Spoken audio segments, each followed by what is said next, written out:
Bonjour, c'est Aurélie. Aujourd'hui, je voudrais vous parler d'une petite erreur que vous faites toutes et qui a quand même une très grande impact et une très grande importance sur votre entreprise.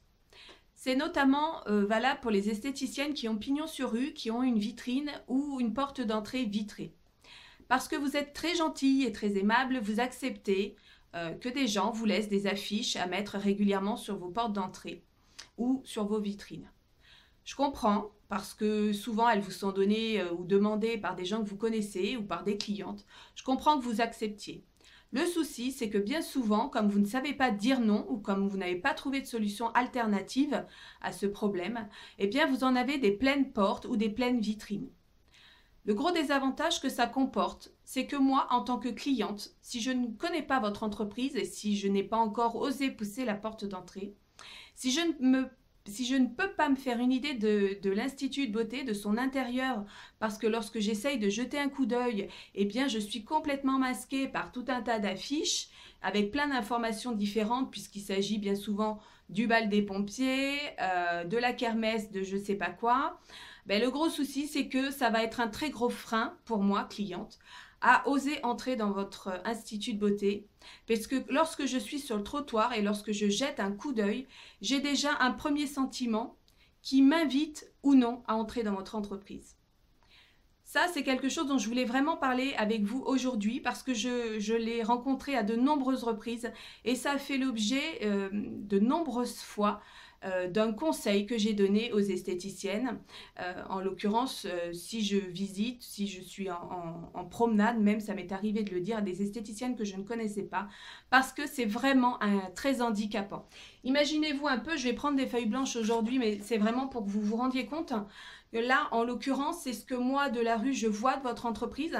Et d'un coup, je me retrouve avec quelque chose un peu comme ça. Et du coup, je ne vois que des morceaux.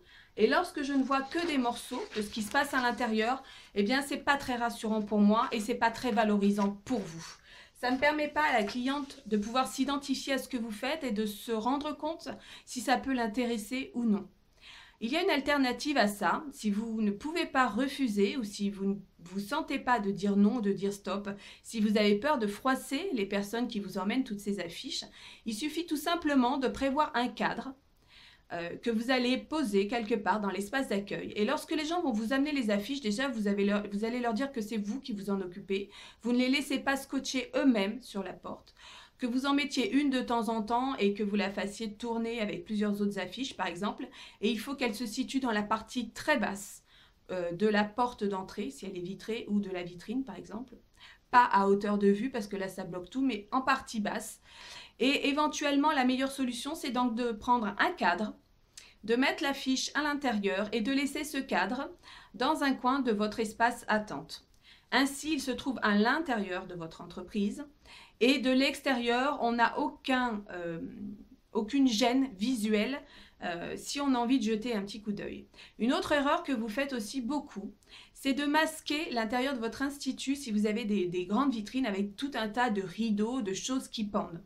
Alors, ça peut être sympa de faire un fond, mais il faut absolument que ça ne couvre pas plus que 30 à 40% de la surface vitrée pour que l'on puisse avoir une vue traversante et qu'on puisse se rendre compte de ce que vous proposez à l'intérieur de votre entreprise, quel est votre univers, comment vous travaillez, quelles sont les couleurs, tout ça c'est quelque chose, surtout au niveau féminin, nous les femmes on fonctionne beaucoup comme ça, c'est quelque chose qui nous attire énormément et on sait déjà si si on s'accorde et si on est dans quelque chose qui nous correspond.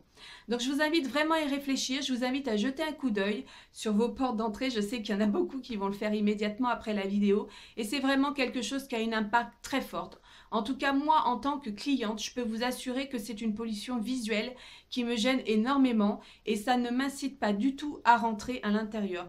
Pensez que l'on peut avoir l'impression que vous essayez de vous cacher, que vous avez des choses à cacher ou que vous avez des choses que vous ne voulez pas montrer. Et ça devient très désagréable lorsque l'on est client et que l'on souhaite savoir un petit peu ce qui se passe dans l'entreprise.